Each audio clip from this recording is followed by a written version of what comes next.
আসসালামু আলাইকুম। প্রিয় দর্শক, অন্য মঞ্চের আলাপ চাইতে আপনাদের সকলকে আমন্ত্রণ জানাচ্ছি।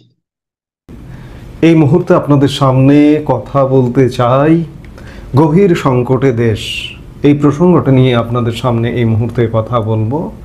আমরা সত্যিকার অর্থে এই দেশটা নিয়ে, এই প্রিয় মাতৃভূমি নিয়ে এক চরম অতল গহ্বরে হারিয়ে যেতে বসেছি। কোনো দিকে যে মুক্তির আশা আপনাদের শোনাবো, আশার বাণী শোনাবো, সেটি এই মুহূর্তে অন্ততপক্ষে শোনাতে পারছি না, কারণ দেশ এক ভয়ঙ্কর সংকটের মধ্যে। গত এক বছরের বেশি সময় যাবৎ, 15 মাস যাবৎ আমরা একটা সংকটের আবর্তে ঘুরপাক খাচ্ছি, কোনো পরিবর্তন নেই। অতীতে আপনি যদি চিন্তা করেন, অতীতে সংকট এসছে, মনে করুন যে 1975 সালে বঙ্গবন্ধু শেখ মুজিবুর রহমান হত্যাকাণ্ডের পরে প্রতিনিয়ত ইউটার্ন ঘটেছে, পরিবর্তন এসেছে, পরিবর্তন হয়েছে। কিন্তু গত 15 মাস যাবৎ আমরা মনে হয় যেন একটা জায়গায় ফ্রিজ অবস্থায় আছে। কি হবে ভবিষ্যৎ, কি হবে রাজনীতি, কে আগামীর সরকারে ক্ষমতায় আসবে এবং আগামী নির্বাচন আসলে হবে কিনা, সহসা হবে কিনা, এরকম নানা প্রশ্ন বাংলাদেশের রাজনীতির আকাশে ঘুরপাক খাচ্ছে। এই যখন অবস্থা, তখন দেশের অর্থনীতি, ব্যবসা বাণিজ্য সব কিছু একটা ধ্বংসস্তূপের মধ্যে দাঁড়িয়ে আছে। 15 মাস আগে একটি রাজনৈতিক সরকার ক্ষমতায় ছিল, মানে ভালোভাবে চলছিলাম, তর গতিতে এগিয়ে চলেছিলাম। কিন্তু আজকে সব জায়গায় স্থবির অবস্থা। আগামী ফেব্রুয়ারির প্রথমার্ধে সরকার নির্বাচনের একটি ডেডলাইন ঘোষণা করলেও ইদানিংকালে গত কয়েকদিন যাবৎ একটা নতুন সংকট শুরু হয়েছে জুলাই সনদকে কেন্দ্র করে। জুলাই সনদ বাস্তবায়নের আদেশের সুপারিশ ঘিরে এই সংকট তৈরি হয়েছে। জুলাই সনদ, এটিকে আমি আসলে কিচ্ছু মনে করি না, এটা কিচ্ছু না, নাথিং। আমার সংবিধানের উপরে আর কোনো সনদ বাংলাদেশে হতে পারে না। এই জন্য এই জুলাই সনদ নিয়ে আমার বিন্দুমাত্র আগ্রহ নেই, এটা নিয়ে আমি কোনো কথা বলি না, কথা বলবার রুচিতে আসে না, কারণ এগুলো কিচ্ছু থাকবে না, এগুলো সব ভেনিশ হয়ে যাবে এক ঘোষণায়, এক সিগনেচারে। এই জন্য এগুলো নিয়ে অযথা আলাপ করবার সময় নেই, উচিতও না। কিন্তু আজকে এই জুলাই সনদ করে একটা নতুন নয়া সংকটে ফেলে দেওয়া হয়েছে দেশকে। জাতীয় ঐক্যমত্য কমিশন এই জুলাই সনদ নিয়ে যে সুপারিশ দিয়েছে, তাতে বিএনপি সহ অনেক দল ক্ষুব্ধ। কমিশনের বিরুদ্ধে বিশ্বাসভঙ্গ, প্রতারণা ও এখতিয়ার বহির্ভূত পদক্ষেপ নেওয়ার অভিযোগ করেছে এসব দল। বিএনপি তো সরাসরি বলেই দিয়েছে যে আমরা যে সনদে স্বাক্ষর করেছি সেই সনদের কাগজপত্র পাল্টে ফেলানো হয়েছে, এমন অভিযোগে অভিযুক্ত করা হয়েছে। তাহলে চিন্তা করুন যে বাংলাদেশ এই মুহূর্তে কারা পরিচালনা করছে, কি ধরনের একটা প্রতারক গ্যাং বাংলাদেশকে পরিচালনা করছে, বাংলাদেশের নীতি নির্ধারণ করছে। তাহলে বাংলাদেশের কি হতে পারে? আমি বলছি না যে গভীর সংকটে দেশ, এই সংকটের আবহে বাংলাদেশকে যে কোথায় নিয়ে গিয়ে দাঁড় করাবে, বাংলাদেশকে কি একটা যুদ্ধবিধ্বস্ত দেশ হিসেবে রূপান্তর করবে কিনা, কিংবা বাংলাদেশের স্বাধীনতা সার্বভৌমত্ব হারিয়ে যাবে কিনা, সেটি খুব মোটা দাগে প্রশ্ন দেখা দিয়েছে। এবং সবচেয়ে বড় কথা, আওয়ামী লীগ এই মুহূর্তে নেই, বাংলাদেশে অন্যান্য রাজনৈতিক দল আছে। আমি মনে করি বাংলাদেশের স্বার্থে, বাংলাদেশের পক্ষে, বাংলাদেশের স্বাধীনতার পক্ষে, বাংলাদেশের মুক্তিযুদ্ধের পক্ষে বাংলাদেশে এই মুহূর্তে একটি রাজনৈতিক দলও নেই। আমরা বরাবর বলি যে বিএনপি একটি বিশাল রাজনৈতিক দল, কিন্তু বিএনপি একটা দায়িত্বহীন রাজনৈতিক দল। দায়িত্বহীনতার কারণে ক্ষমতা করে এই সরকার যা কিছু করছে, অন্যায়কে সমর্থন দিয়ে আজকে বিএনপি নিজেরাই বিলীন হবার পথে ধাবিত হয়েছে, বিলুপ্ত হবার পথে ধাবিত হয়েছে। এই জুলাই সনদের কমিশনের সুপারিশ প্রকাশের পর রাজনীতির পুরনো বিভক্তি নতুন করে মাথাচাড়া দিয়ে উঠেছে। খোদ জুলাই সনদ নিয়ে এখন হাঁ এবং না বন্যা বইছে সামাজিক যোগাযোগ মাধ্যমে। বিএনপি সুপারিশের সংশোধনী দাবি জানিয়েছেন, অন্যদিকে জামাত দ্রুত সনদ বাস্তবায়নের দাবি তুলেছে। জাতীয় নাগরিক পার্টি এখনো সনদে সই না করলেও তারা সরকারের পদক্ষেপের পক্ষে আছে। এমন অবস্থায় জাতীয় ঐক্যের পরিবর্তে নতুন বিভক্তি তৈরি হয়েছে। একটা কথা পরিষ্কার, এই যে জামাত বলুন, এনসিপি বলুন, এনসিপি সনদে সই করেনি। সই না করাটা একটা নাটক। তারা যে কোনো মুহূর্তে যে কোনো সময় সই করবে। জামাত, এনসিপি এবং এই ইউনূস সরকার, এরা কিন্তু একটি রসুন, এদের পেছনটা একটি জায়গায় বাধা আছে। বিএনপিকেও কখনো কখনো মনে হয় এদের সঙ্গেই। বিএনপি কি কারণে এদের সঙ্গে ক্ষমতার স্বার্থে যে কোনো মূল্যে বিএনপি ক্ষমতায় যেতে চায়, ক্ষমতায় যাওয়ার জন্য মরিয়া। কিন্তু আদতে সত্যিকার অর্থে বিএনপির ক্ষমতা কিন্তু বহুদূর। বিএনপিকে ক্ষমতায় এরা বসিয়ে দিয়ে যাবে, এটা যদি এখনো বিএনপি ভাবে, তাহলে বিএনপি বোকার স্বর্গে এবং শিশু স্বর্গে বসবাস করছে। এমত অবস্থায় জাতীয় ঐক্যের পরিবর্তে নতুন বিভক্তি তৈরি হয়েছে, যা সম্ভাব্য নির্বাচন আয়োজনকে জটিল অবস্থায় ফেলে দিতে পারে। ঐক্যমত্য কমিশনের সুপারিশ নির্বাচন নিয়ে তৈরি অনিশ্চয়তাকে আরও গভীর করে তুলেছে। আওয়ামী লীগ সরকার পতনের পর অন্তর্বর্তীকালীন সরকার দায়িত্ব নিয়েছিল নানা চ্যালেঞ্জ সামনে রেখে। এই সরকারের প্রতি মানুষের আকাশচুম্বী প্রত্যাশা ছিল শুরুর দিকে বিশেষ করে 5 আগস্ট এবং 5 আগস্ট পরবর্তী সময়ে আওয়ামী লীগের প্রতি মানুষ এতটাই ক্ষুব্ধ ছিল, যখন মনে করলো যে না, আওয়ামী লীগের বিকল্প একটা কিছু আসুক। সেই জায়গা থেকে মানুষ সীমাহীন সমর্থন দিয়েছিল এবং ডক্টর ইউনূসের প্রতি আকাশচুম্বী প্রত্যাশা ছিল, এটি অস্বীকার করবার কোনো উপায় নেই। কিন্তু সেই প্রত্যাশার পারদ দিনকে দিন নামতে নামতে একদম তলানিতে নেমে গেছে। প্রশাসনে চরম বিশৃঙ্খলা, অনিয়ম আর দুর্নীতিতে লাগাম টানা যায়নি, সেবা খাত বিপর্যস্ত। এই অবস্থায় সাধারণ মানুষ হতাশ ও ক্ষুব্ধ। মানুষ এখন একটি নির্বাচনের জন্য মুখিয়ে আছে। নির্বাচিত সরকার দায়িত্ব নিলে পরিস্থিতি বদলাবে, এমনটা আশা করছেন অনেকে। অন্তর্বর্তীকালীন সরকারও আগামী ফেব্রুয়ারির মধ্যে নির্বাচন বাস্তবায়নের ঘোষণা দিয়ে রেখেছে। সেই অনুযায়ী নির্বাচন কমিশন প্রস্তুতিও নিচ্ছে। কিন্তু সরকার এবং ঐকমত্য কমিশনের সাম্প্রতিক অবস্থান নির্বাচন নিয়ে ফের অনিশ্চয়তার আবহ তৈরি করেছে।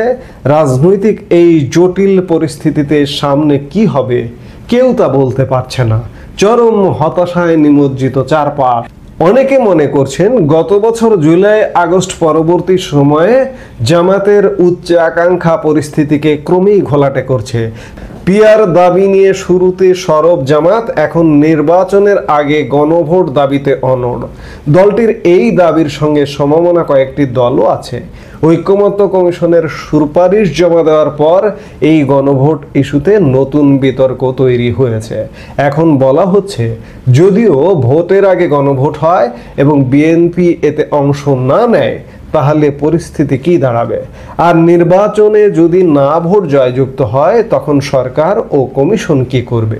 প্রধান উপদেষ্টা বারবারই বলে আসছেন তিনি জাতিকে একটি উৎসবমুখর নির্বাচন উপহার দিতে চান।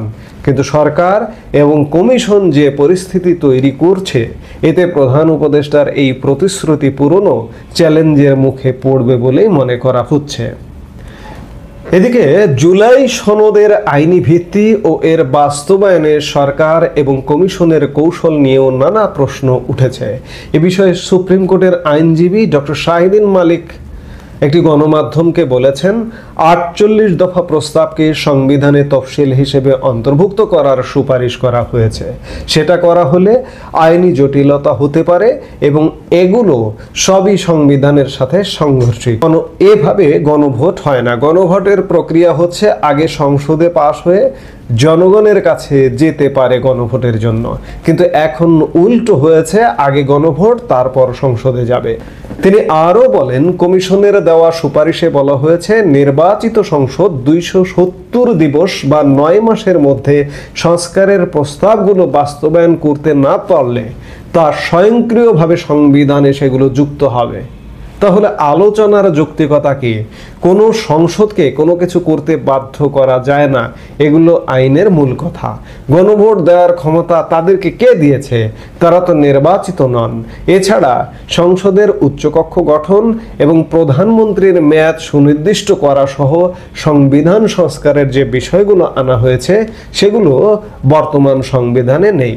ফলে সেগুলো তফসিল হিসেবে যুক্ত করা হলে বর্তমান সংবিধান বাদ দিতে হবে। শাহদ্বীন মল্লিক আরও বলেন, রাষ্ট্রপতি, প্রধানমন্ত্রী বা মন্ত্রিসভার সদস্যদের শপথ বাক্য হুবহু তফসিল হিসেবে সংবিধানে অন্তর্ভুক্ত থাকে, কিন্তু এর বাইরে সংস্কারের কোনো বিষয় তফসিল হিসেবে যুক্ত করা হলে সে সম্পর্কে সংবিধানের কোনো বিধানও বহাল থেকে যায়। সেখানেই সাংঘর্ষিক হওয়ার প্রশ্ন উঠবে। প্রশ্ন থাকলেও জুলাই সনদ কার্যকর করতে আজকালের মধ্যেই আদেশ জারির দাবি জানিয়েছে জামাত। এনসিপি আদেশ জারির উদ্যোগকে স্বাগত জানিয়েছে, যদিও দলটির এক নেতা দেশে গৃহযুদ্ধের আলামত দেখছেন। এনসিপির সিনিয়র মুখ্য সমন্বয়ক নাসিরউদ্দিন পাটোয়ারি গতকাল এক অনুষ্ঠানে বলেছেন, ফেব্রুয়ারির মধ্যে দেশে নির্বাচন না হলে যদি গৃহযুদ্ধের পরিস্থিতি হয়, এর দায় প্রধান উপদেষ্টাকে নিতে হবে। এদিকে গতকাল এক আনুষ্ঠানিক সংবাদ সম্মেলনে বিএনপি মহাসচিব মির্জা ফখরুল ইসলাম আলমগীর বলেছেন, জাতীয় নির্বাচনের আগে গণভোট অযৌক্তিক ও অগ্রহণযোগ্য। নাগরিক ঐক্যের সভাপতি মাহমুদুর রহমান মান্না এক অনুষ্ঠানে বলেছেন, সরকার এখন প্রতারকের কাঠগড়ায় দাঁড়িয়েছে। এবি পার্টির চেয়ারম্যান মুজিবুর রহমান মঞ্জু বলেছেন, ঐকমত্য প্রতিষ্ঠায় ব্যর্থ হলে অন্তর্বর্তীকালীন সরকারকে পদত্যাগ করতে হতে পারে। গণসংহতি আন্দোলন এক বিবৃতিতে জানিয়েছে, ঐকমত্য কমিশনের সুপারিশ জুলাই সনদ বাস্তবায়নকে অনিশ্চয়তায় ফেলে দিয়েছে। এদিকে সরকার পক্ষের একজন প্রভাবশালী উপদেষ্টা, আইন উপদেষ্টা আসিফ নজরুল বলেছেন, গণভোট কবে হবে সে বিষয়ে প্রধান উপদেষ্টা দ্রুতই সিদ্ধান্ত দেবেন।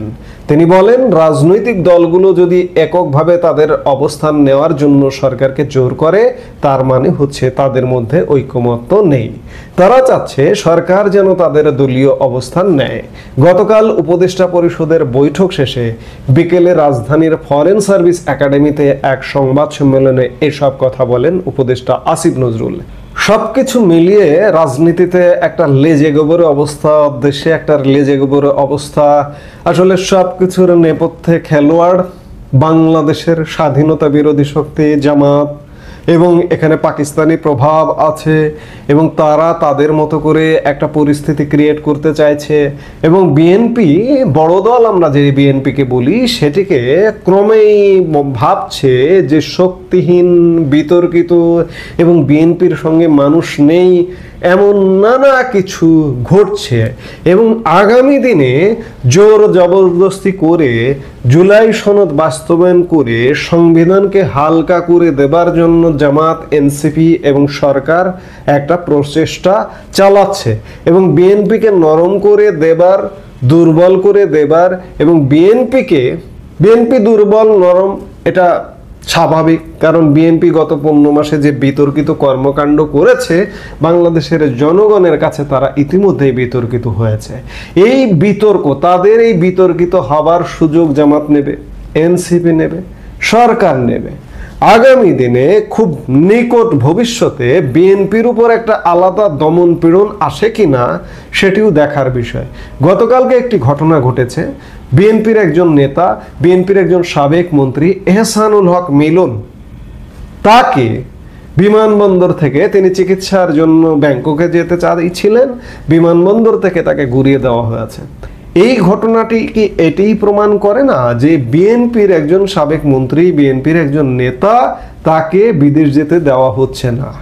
খুব শীঘ্রই কি বিএনপির উপর নানা রকম দমন পীড়ন আসছে? চারিদিকে এমন নানা রকম কানাঘুষাও কিন্তু আছে যে গত 15 মাস যাবৎ বিএনপি যে জ্বালাও পোড়াও, চাঁদাবাজি, মাস্তানি, টেন্ডারবাজি করছে, এগুলোর জন্য ধরপাকড় শুরু হবে?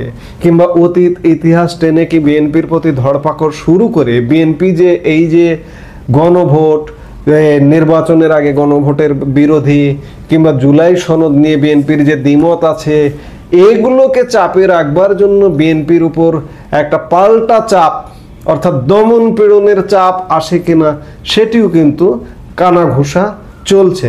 সবকিছু মিলিয়ে বাংলাদেশ এক গভীর সংকটে, গভীর খাদের কিনারে। বাংলাদেশ এই যে অন্ধকার অবস্থা, এক অন্ধকার যুগে, এক অন্ধকার সময়ে এসে পতিত হয়েছে, এখান থেকে কিভাবে উদ্ধার হবে? আমরা কোনো দিকে খুব নড়াচড়া, আন্তর্জাতিকভাবে খুব একটা নড়াচড়া, কিংবা আমাদের অভ্যন্তরীণভাবে কিংবা সেনাবাহিনীর মধ্যে খুব একটা নড়াচড়া দেখছি না। চারিদিকে যেন একটা গুমোট আবহাওয়া। এই গুমোট আবহাওয়া থেকে, গুমোট আবহাওয়ার পরে একটা ঝড় আসে এবং সেই ঝড়ের পরে সবকিছু শান্ত হয়ে যায়।